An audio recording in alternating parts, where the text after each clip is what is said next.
The story begins in a world clearly divided between luxurious skyscrapers and a miserable slum right next door. People walk through the busy city streets wearing masks to protect themselves as they go about their daily routines. A young man holds a cup of hot coffee he just bought, which would be considered a true luxury that is impossible to get in the slums. Sitting on a bench in the middle of the crowd, he regrets spending every last bit of money he had to buy that hot drink. The young man stares at the cup with a tired look, silently hoping that this investment was actually worth it. He then brings the cup to his mouth and takes the first sip, hoping to enjoy something good, but his immediate reaction is to spit it all on the ground in disgust because of the horrible taste. He is extremely annoyed by the bitter flavor and complains that he was completely cheated by that garbage. Looking at the cup, the young man thinks it would have been much better to use that money to buy real meat. Even though he thinks it is awful, he decides to drink the rest quickly, hoping that the caffeine will at least help him stay awake. Right after, he tries to throw the disposable cup into the trash can, but he ends up missing the target and dropping it on the sidewalk. With a sigh of discouragement, the young man bends down to pick up the trash from the ground so he does not leave it there in the middle of the street. With visibly dirty and bruised hands, he picks up the crumpled cup from the floor to throw it away properly.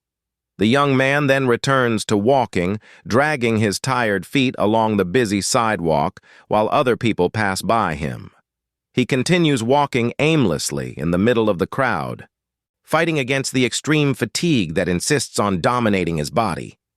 His main goal now is to manage to gather enough strength just to reach the nearest police station. He keeps staggering through the busy streets, repeating to himself that he needs to hold on just a little longer. Finally, the boy arrives in front of the imposing and modern police station building in that technological region. He enters the place and finds several officers working at their technological service desks. One of the officers on duty notices the presence of the exhausted young man and looks at him with curiosity. The officer asks directly if the young man is lost or if he needs any kind of help inside there.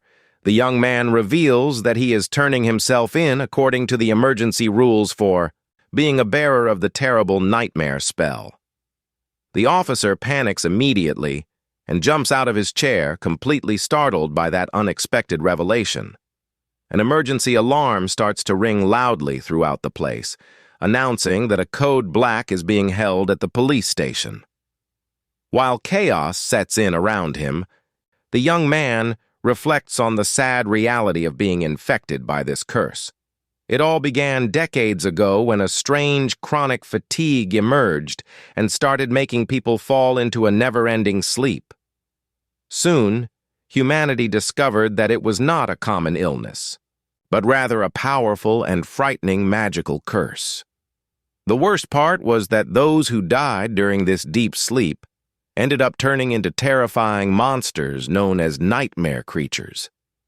These beasts started to attack and hunt human beings without any mercy on the streets of cities all over the world. The army tried to intervene by using all its military strength and firing heavy weapons against the monstrous invaders, but all the firepower and heavy-caliber shots proved completely useless against those terrifying creatures. In a very short time, humanity was completely overcome by despair, and chaos spread to every corner of the planet.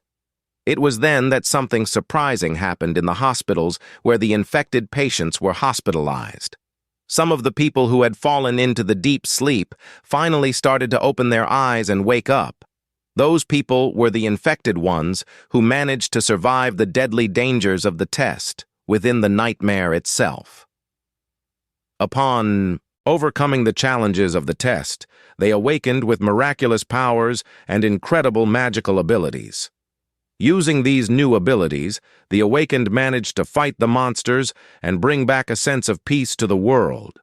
Over time, these awakened warriors became the great hope for survival for all of humanity. They established themselves as the official protectors of people against the monsters and created a new world order based on their power.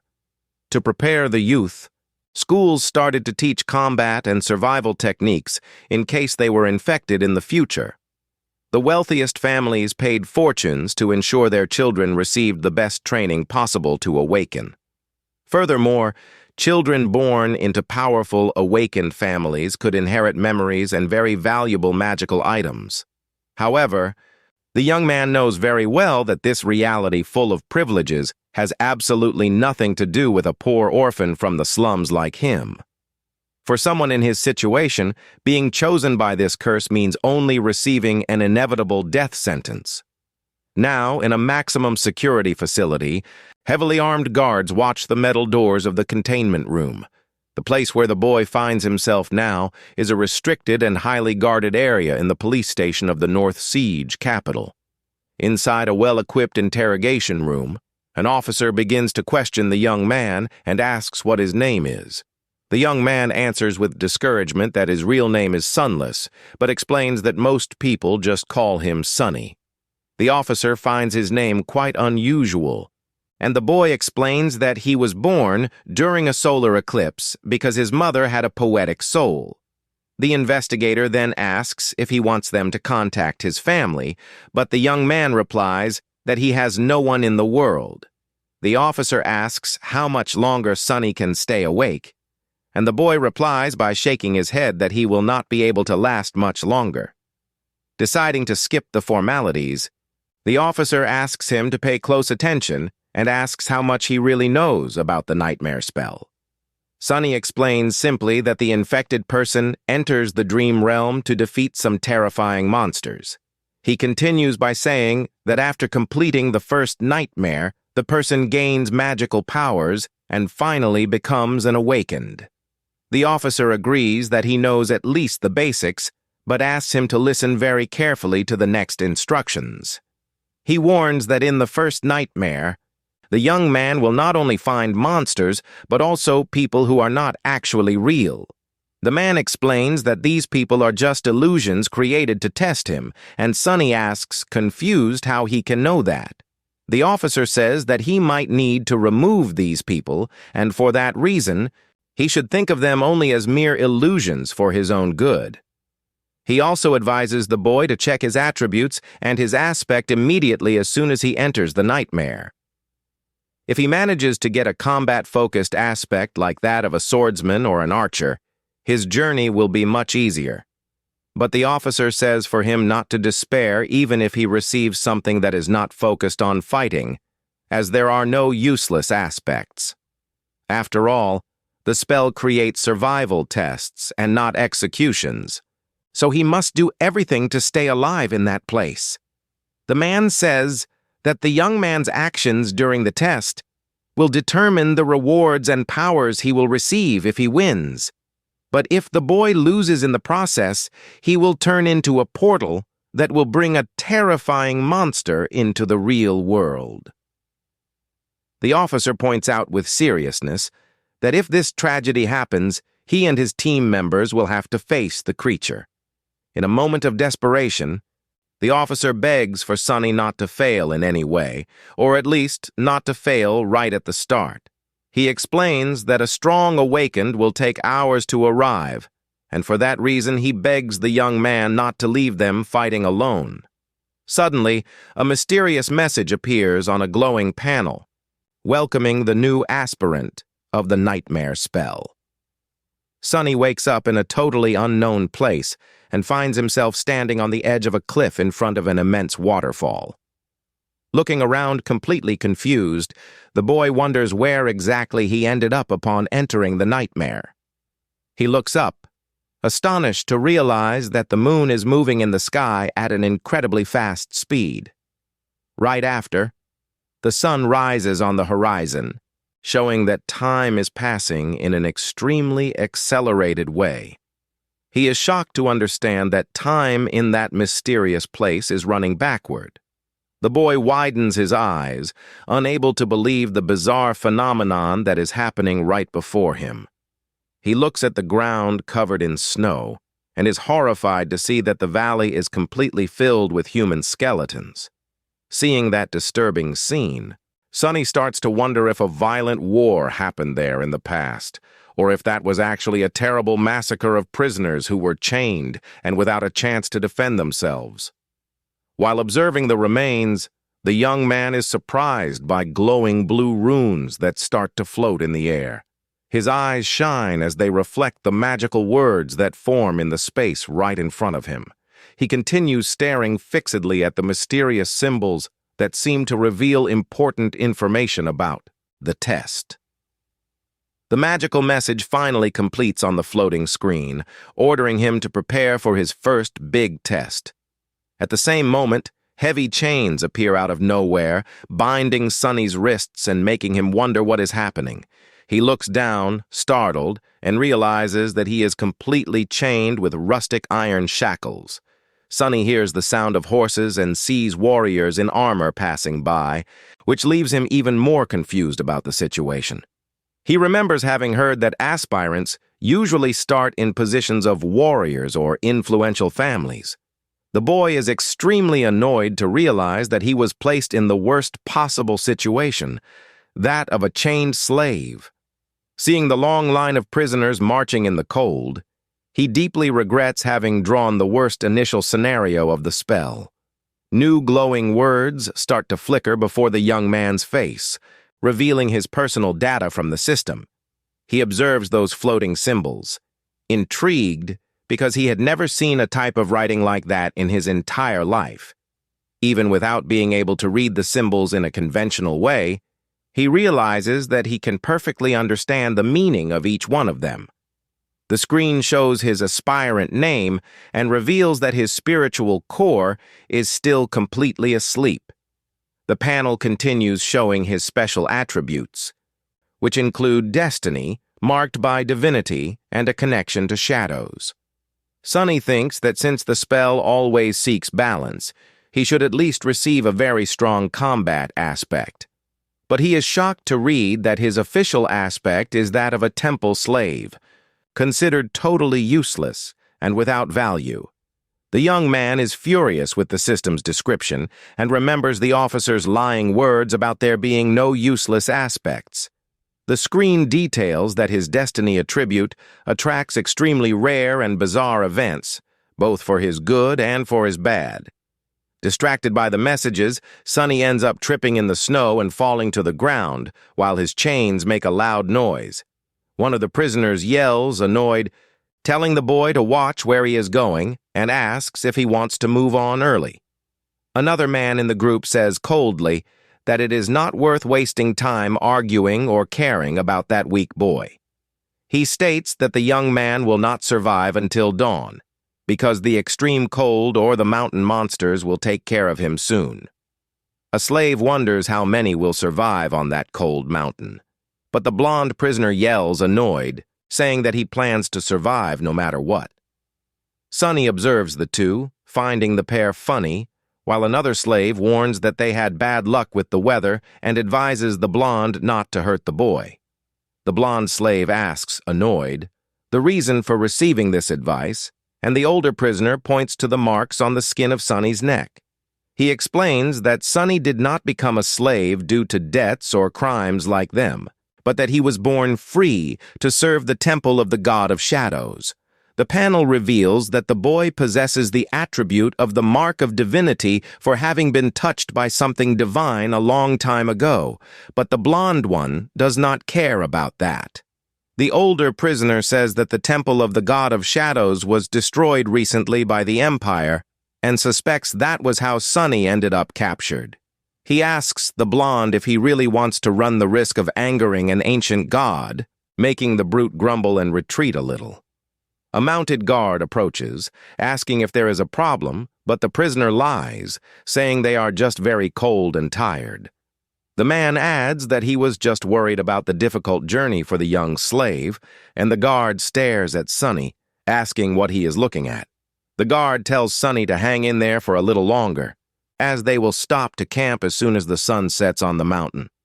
Sonny is indignant at being called a child since he is almost 17 and thinks the guard himself does not seem much older than him. To the boy's surprise, the young guard throws a water canteen in his direction, saying amicably for him to drink a little. The soldier extends the leather canteen to the young prisoner under Sonny's suspicious gaze. Holding the canteen with his chained hands, Sonny wonders if that slave overseer really thinks that giving water makes him a good person. Suddenly, a violent crack echoes through the cold air, tearing the silence of the mountain in a brutal way. The commander's whip strikes the back of the young guard who tried to help Sonny, making a thunderous noise. The younger guard screams in pain while Sonny observes the scene in silence, with the vapor of his breath rising into the cold air. The elderly commander demands to know what the recruit thinks he is doing, and the startled boy replies that he just wanted to give a little water to the boy. The man orders the young one to shut his mouth and warns him harshly that those slaves are not his friends and should not even be treated as people. The commander warns severely that if he catches the recruit making friends with prisoners again, the next lash will be on his own back.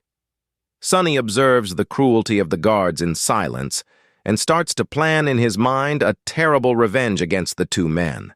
He stares at the elderly commander with a cold gaze and vows to himself that he will watch the end of that cruel man up close.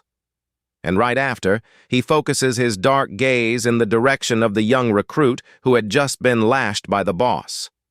Sonny screams mentally in anger, promising that the young guard will be the next on his list to pay for all of that. The sun finally starts to set behind the snowy peaks, painting the mountain sky with orange and dark tones. The commander pulls his horse's reins with force to interrupt the group's march in the middle of the freezing path. He orders out loud that everyone stop immediately so they can set up the camp right there before night falls for good.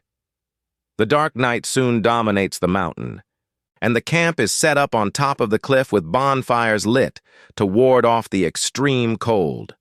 The guards gather around the warm fire to eat their hot meal while chatting happily about the trip. Meanwhile, Sonny eats a hard piece of rationed bread he received to try to regain a bit of his strength. The slaves eat their small portions in the darkness and grumble in anger at the terrible conditions imposed by the Imperials. The blonde slave complains out loud, saying that he ate much better in prison than in that freezing place in the middle of nowhere. Sonny chews his bread in silence and thinks that despite complaining non-stop, that big blonde guy has a huge appetite. He knows he has no choice because he is chained to the others, but decides that the best thing to do is to keep as much distance from them as possible. The boy breathes in the pure mountain air deeply and reflects that it would be impossible to find such clean air in the real world he came from.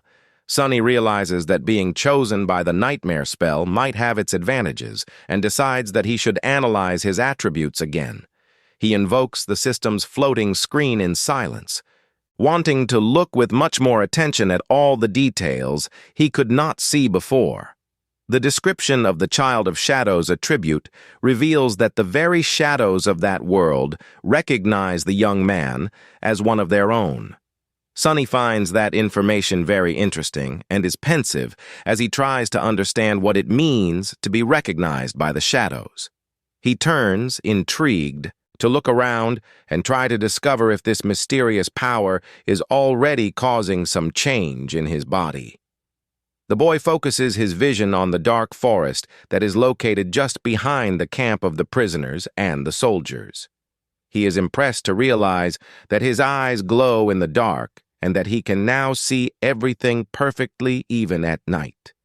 Suddenly, the older slave hits the blonde one's hand, knocking over a red fruit, and warns that he should not eat that at all. The man explains that those fruits are born only on battlefields where much human blood was spilled in the past. He warns seriously that that plant is extremely poisonous and that just a few bites would be enough to harm an adult man. The blonde one panics and starts to spit out what he ate, yelling, annoyed, that the prisoner should have warned about the poison long before. Sonny is pensive upon hearing the explanation and starts to associate the danger of the location with the stories of ancient massacres on the mountain. Looking at the dark valley, the young man starts to feel a strange sense of familiarity with that hostile and freezing environment. He takes a quick look around, trying to connect the pieces of what he has discovered so far about that nightmare scenario.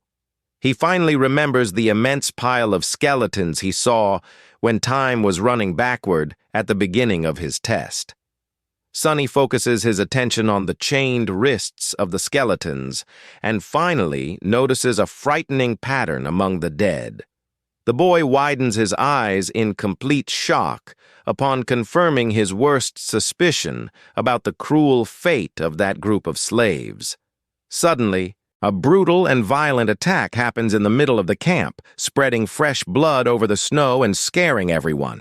Sunny falls into despair upon understanding that no one there will make it out of that freezing mountain alive if they stay put. Another violent and thunderous blow cuts the air of the camp while the prisoners start screaming in desperation for their lives.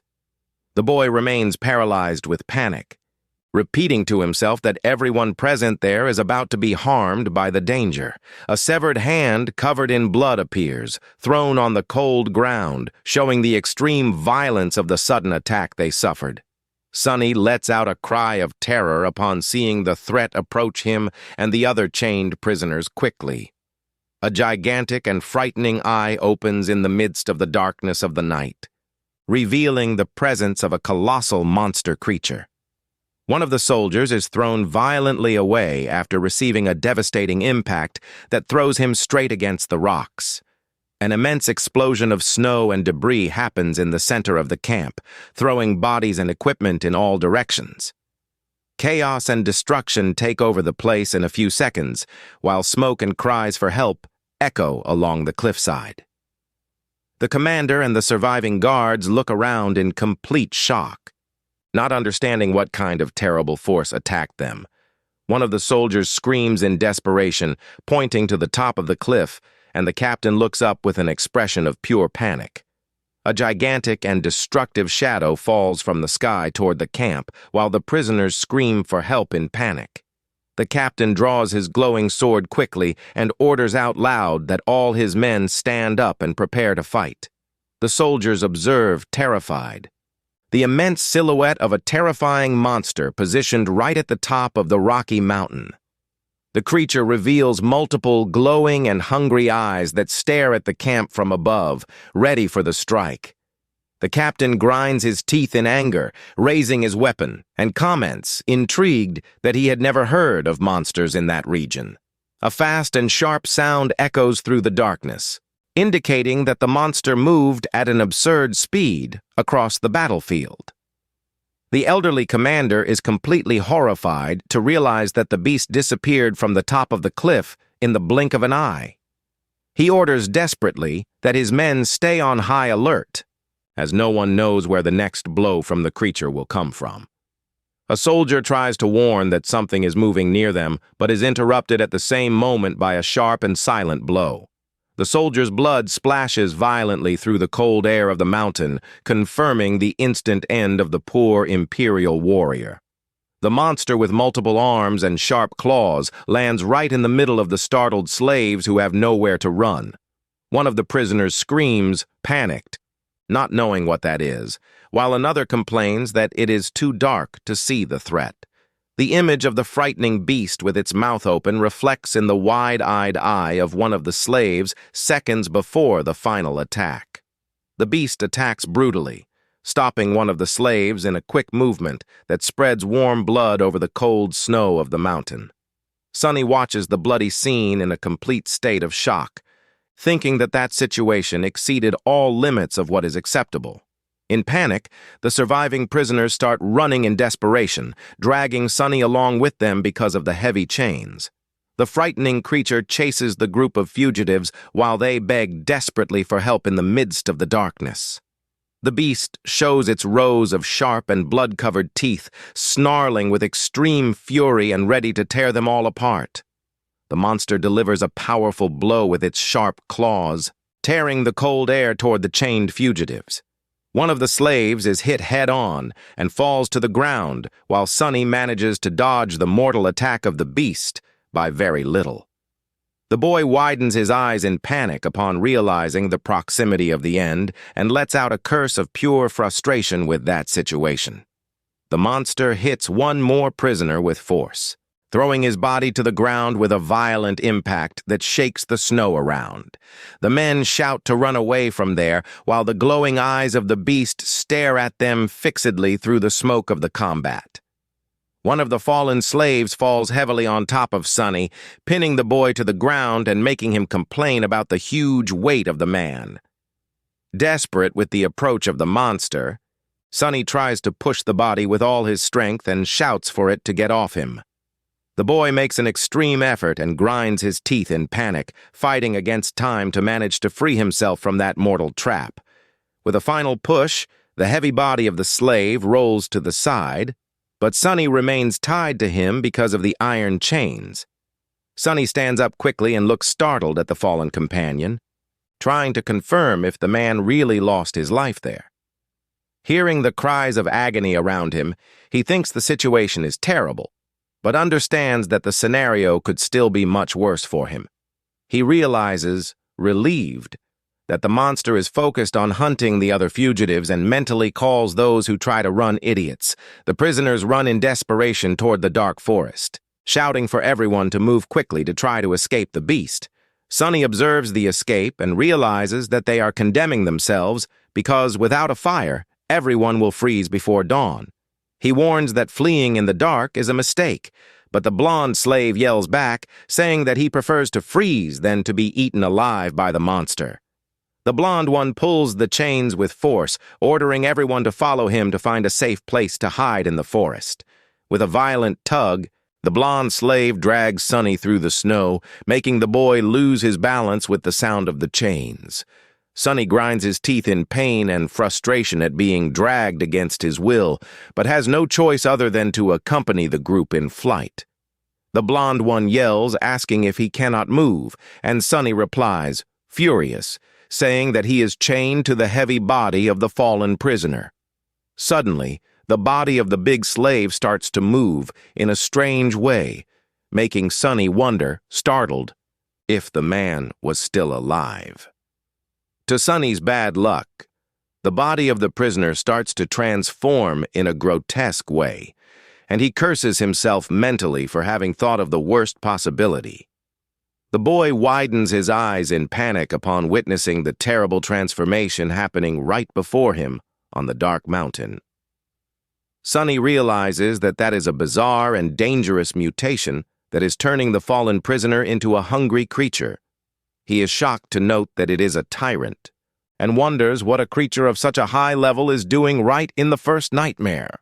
He remembers that he never heard of such a strong monster appearing in initial tests and blames his cursed destiny attribute for attracting this bad luck. The system's panel confirms that his fate attribute really attracts the most unlikely and dangerous events to his presence. Sunny yells to the blonde one, saying that they need to defeat the monster before the mutation is complete, or both will end there. The blonde prisoner is paralyzed with panic, staring at the grotesque creature without knowing how to react to the imminent danger. Sunny warns that he will wrap the chain around the neck of the beast and orders the blonde to pull with all his strength as soon as he gives the agreed signal. Quickly, the boy passes the iron chain around the neck of the mutating monster and yells for the companion to pull now. Both prisoners pull the chain with all their strength, strangling the monster that roars in pain, trying to free itself from the grip. Sunny yells with extreme fury, ordering the wretched monster to end, while making an absurd effort not to let go of the iron chain. The blonde slave makes an immense effort, helping to pull the chain while the beast agonizes with its neck being crushed by their strength. The monster widens its giant and bloody eye, while its neck is broken with a dry crack by the tightness of the chains. The glowing panel of the system warns that Sunny managed to defeat the larva of the Mountain King, which was a sleeping beast.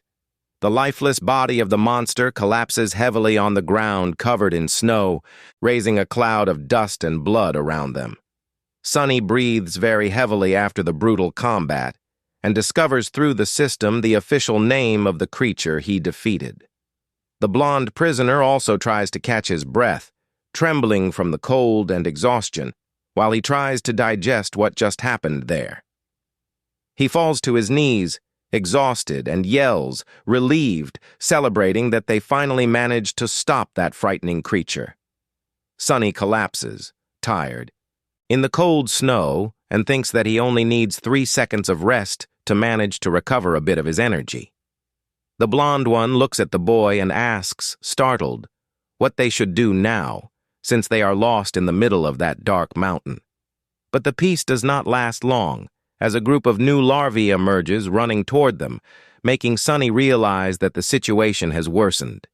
He sighs, exhausted from so much misfortune, thinking that that place is a true nightmare and wishes only to be able to wake up soon, once and for all. Another giant monster with sharp teeth emerges from the shadows, snarling loudly and showing all its fury against the prisoners. The colossal beast jumps toward Sunny, letting out an ear-piercing roar that echoes throughout the freezing mountain valley. Without retreating, Sunny holds his iron chains firmly and challenges the monsters, yelling for them to come fight him. Suddenly, a blue glow cuts through the darkness of the night, quickly and precisely hitting the creature that was jumping. The monster roars in pain upon being sliced in the middle of the air by an extremely agile and powerful warrior who appeared out of nowhere. Sunny observes the scene, impressed, while holding his iron chains in the middle of the snowstorm. The creature is completely shredded by the devastating blow of the mysterious warrior who descends, clearing the battlefield. A trail of blue light cuts the air with extreme violence, showing the absurd strength of the attack that eliminated the monster. The young guard who had given water to Sunny descends from the sky like a bolt of lightning, cutting the monster in half with a single blow of his sword. He lands heroically in the snow, while the remains of the creature fall shredded around him in the middle of the camp. Sunny widens his eyes upon recognizing the young Imperial soldier, who helped him earlier, and is surprised to see him fight like that. The boy remembers the imposing image of the soldier holding the water canteen with a calm and fearless posture in the middle of the cold. He focuses his gaze on the serious and focused face of the young warrior who wears a full and very resistant metal armor. Sunny thinks for a moment that he really looks like a legendary hero coming directly to save them from danger. But right after, he clicks his tongue with disdain and changes his mind, thinking that the soldier is just a show-off wanting to get attention. The young guard cleans the blood from his sword's blade with a quick and precise movement, preparing himself for the next combat. The soldier positions himself between the slaves and the monsters, and Sunny stares at him suspiciously, trying to understand what his real intention is. The guard turns his face slightly in the direction of the boy and makes a movement with his hand that causes a metallic sound of keys. He throws a small metallic object in Sunny's direction and yells, ordering the prisoner to catch that quickly. Sunny manages to grab the object with his trembling hands and hears the sound of the metal echo loudly in the middle of the snowstorm. He is completely surprised to look at his hands and realize that he received the key to open his slave chains. The young guard turns to face the horde of monsters that approaches and yells for Sunny to save his own life. He advances courageously against the creatures in the dark, while Sunny observes the heroic determination of the young Imperial soldier. The boy reflects that anyone from the slums knows they must be as suspicious as possible of those who do good without asking for anything in return. Despite the suspicion, Sunny does not waste time and starts to use the key quickly to open the locks of his iron chains. With a loud, metallic sound, the heavy slave chains finally fall open onto the snowy ground, freeing the young Sunny. The boy rubs his now free wrist and breathes a sigh of relief while thinking of taking revenge on the overseers under the startled gaze of the blonde prisoner. Sunny observes the scars left by the shackles on his skin and silently swears to himself that they all will have his revenge. The blonde prisoner runs in desperation in the direction of the young liberator, calling for him out loud in the middle of the destroyed camp. He points to his own chained hands and begs for Sunny to use the key to free him also from that unpleasant situation. Sunny looks at the blonde prisoner and reflects quickly that freeing that man will not cost him absolutely anything at that moment. The older prisoner approaches quickly and also asks for the young boy to free him from the shackles before the monsters return. The young man decides to help both survivors because he knows very well that having more people at his side increases his chances of surviving there. The older man takes a step forward, breathing a sigh of relief to see that the boy really accepted helping them get free from the chains. Free from all the shackles, the prisoners celebrate in silence and think that the gods are finally smiling at them in the middle of the chaos. The blonde one asks, annoyed, why they are still waiting there while the Imperial Knights keep the monsters busy in the camp. He suggests that they take advantage of the distraction to run away, but the older one questions where they would go without a fire in the freezing cold. The blonde one screams, panicked, saying that he does not want to become a monster and threatens to break the old man's head if he tries to give him more annoying advice. Without paying attention to the discussion of his companions, Sunny takes the initiative and says confidently that they should go take a look at the monster. The blonde prisoner thinks the boy has gone completely crazy for wanting to approach that terrifying creature that is stopping everyone there. Sunny walks, fearless, in the direction of danger, thinking that he has nothing to fear, since for him, the end would just be a natural consequence.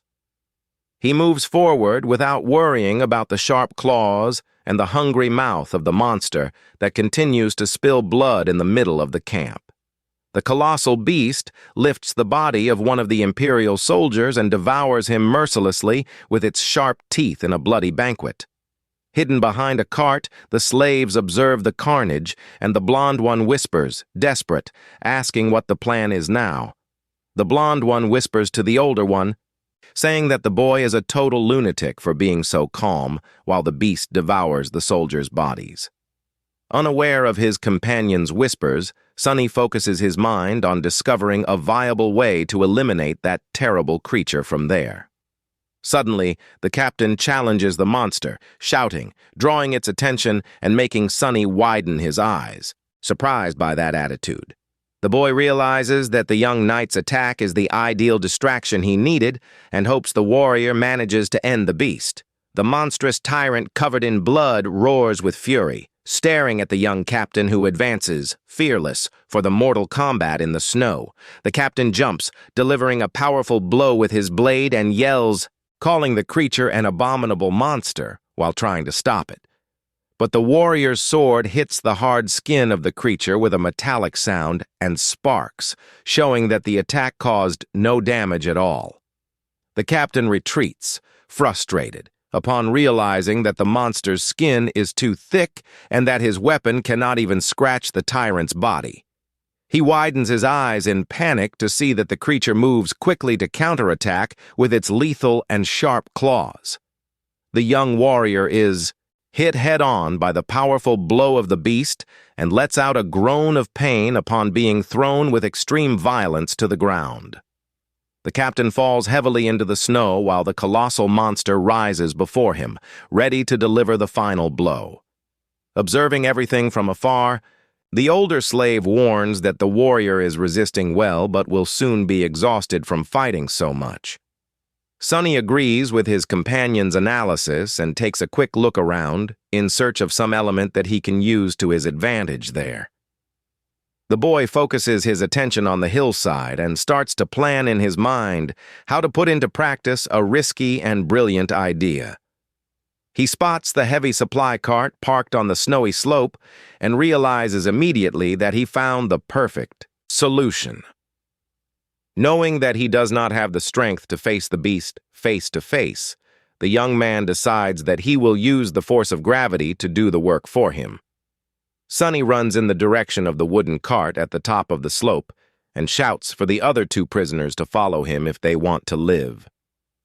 The blonde prisoner hesitates and questions if they will really follow the plans of that crazy boy, while the older one sees that as a sign.